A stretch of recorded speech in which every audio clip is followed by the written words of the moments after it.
One of the most poignant pieces of feedback I got was when I was talking to a woman who was, upset about this. I said, well, this wasn't my intention. Like, I was just trying to do something good. And she said, it doesn't matter what your intention was. What matters was the outcome. And that's really hard to take because you want to be like, I'm a good person. I really was trying to do something great. Nobody cares. Yeah. What matters is the outcome and the impact. And so what matters is you're changing your behavior and looking for a different outcome next time. Yeah, I think it's such a good point. And just to use a completely oversimplistic analogy, if we're two kids on a playground and you keep kicking me down the slide, right? And you're like, I'm sorry, I'm still a good person. I don't care. You keep kicking me down the slide, right? Like at some point, I'll believe you're a good person when you stop kicking me down the slide, right? And so I think that's part of it. You got to understand it's not necessarily like your words can't change it, your actions have to. Your actions as an organization have to speak louder than the words that you're speaking. Like I think so many times, especially in Mars-like communities, they have been taken advantage of so often and heard so many hollow promises that it doesn't mean anything. Like it doesn't mean anything that you feel like you're a good person and you feel like you would never do this. It matters that you make the change. And Rachel, I think that's the part I love the most about your story is that there was change after that. There was an examining and a changing of like, okay, probably not a great idea to just have white women a part of this. Like we're diverse on a gender level, but there are some things here that probably don't make sense that we need to be able to have those perspectives in the room. So another very interesting thing that came out of this, and this was an observation and I don't have an answer for this, but it was more easy for us because we had asked for other participants, right? We'd asked for other people to be part of our diversity committee, and to participate. But there is a certain level of privilege and comfort that we had being white, and actually most of us in more senior level positions leading these initiatives. And when I asked people why they didn't want to join, why weren't they part of our group? I spoke with one Black man who was like, I'm tired. This was in the height of George Floyd as well. I'm tired. I think about this all day long. I don't want to think about this at work. Yeah. And there's a lot on the line for me to come up and share my story. There's more risk involved for me than it is for you or, this white man who talked about Christianity.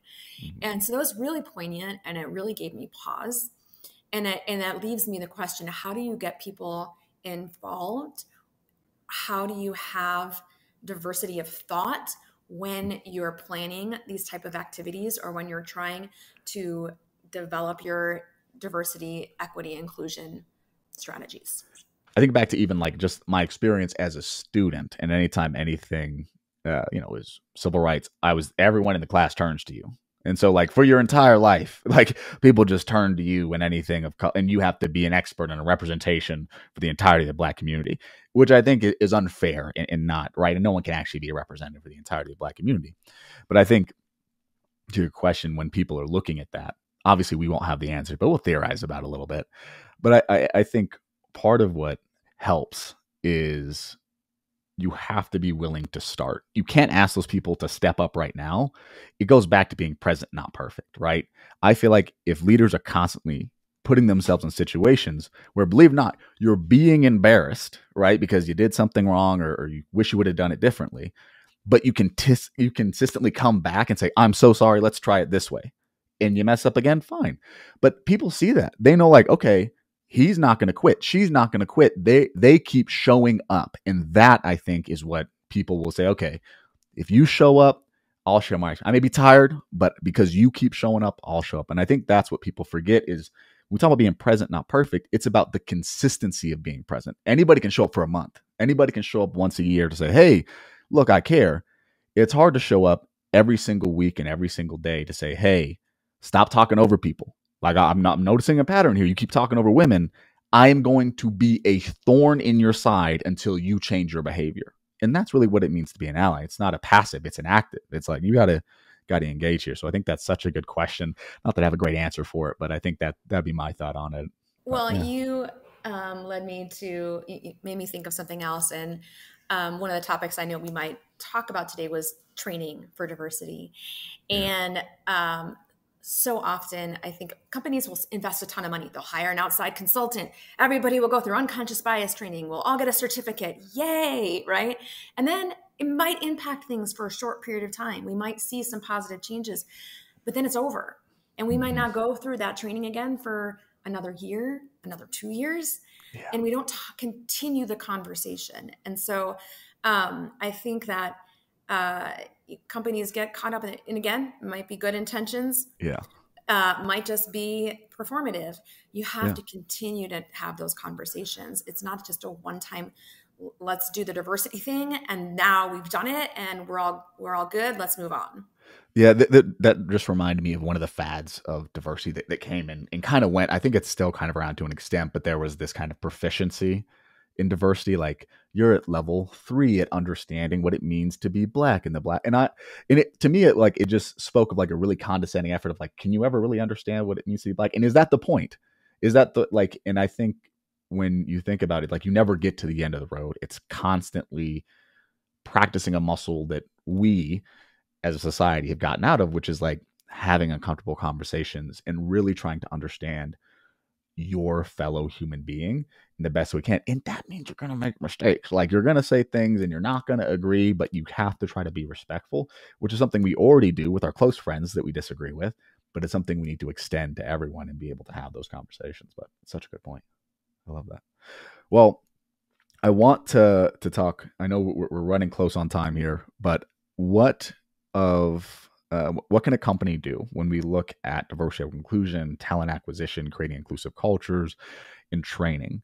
What's the tip that you have for them, or what are like the 3 top things that they can do to really kind of take their programs to the next level? Yeah. Again, I sound like a broken record, but we want to make sure that this is supported at the very top of the organization and start there, because everything kind of trickles down. The behaviors that are rewarded in an organization, the accountability, it will end up coming from the top. So you need to make sure that there is an alignment around what are our expectations? How do we define diversity? What values do we have that embody diversity? And then again, how do we reward those behaviors and how do we hold people accountable? So that infrastructure, putting that infrastructure in place first is so important. I think I've definitely gone in organizations where they have these slick training modules. You do it online by yourself. You get the certificate at the end. And there's a place for that. But I think we need to have it be more of an open dialogue with individuals. We need to invite people to question each other, to in that safe environment, to ask questions, to practice their skills, to hear real life stories from individuals. So I think that is what I feel is the most important, hearing the real stories, providing the framework that this is important to us. This is what's going to be rewarded, and this is where we're going to hold you accountable. I think that's such a good point. I think if you had to learn math, but you never got to practice math, you wouldn't be very good at math, would you? Right? Like you would just like, theoretically, 2 integers can go into each other. Right. You could read that as many times as you want. Well. Exactly, right? It's like, oh, like if you never practice it, there's no way. But that is fantastic. This is kind of along the same lines, but it's a question we always like asking all of our guests, which is when we talk about diversity and inclusion, it just feels like there's a missing piece. We know there's more than one. You kind of shared it earlier. Would you mind recapping for us, just for our listeners, what you feel like the missing piece is in diversity, equity, and inclusion?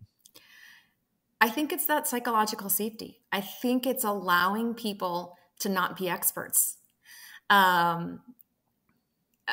Leaning in to the I don't know the right way. I don't know the right behavior necessarily. And I want to learn. And I'm going to try and I'm going to keep trying. And when I make a mistake, I'm going to own the mistake. and I'm going to change the behavior. But if we operate in a space of fear of doing the wrong things, of getting sued, it doesn't mean there's not a time and place to get sued, but of offending somebody, you kind of have to accept you might offend somebody.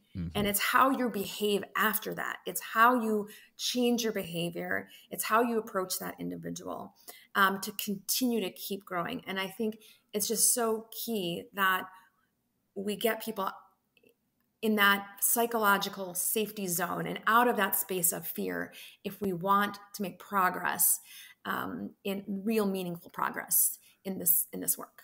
Yeah, I couldn't agree more. I think you gotta engage. Can't sit on the sidelines. Well, Rachel, thank you so much for being on the show today. What do you have coming up? How can people find out more about you, and how can they work with you if they want to? Well, I am a incredibly active LinkedIn content producer, so please reach out to me. I love networking with other people who are passionate about DE&I. So, send me a invitation. I am providing fractional talent acquisition, leadership, and strategy, mostly with small, mid-sized businesses who are going through periods of scale or might not have the infrastructure in place. Love to do that work, as well as I love to speak with other organizations about their diversity, equity, and inclusion, and particularly on the topic of ageism. So invite me to come speak with you. Well, Rachel, thank you so much for being on the Finding Diversity, the Missing Piece podcast. And thank you to our listeners for tuning in again. And we'll see you guys next time. Thank you.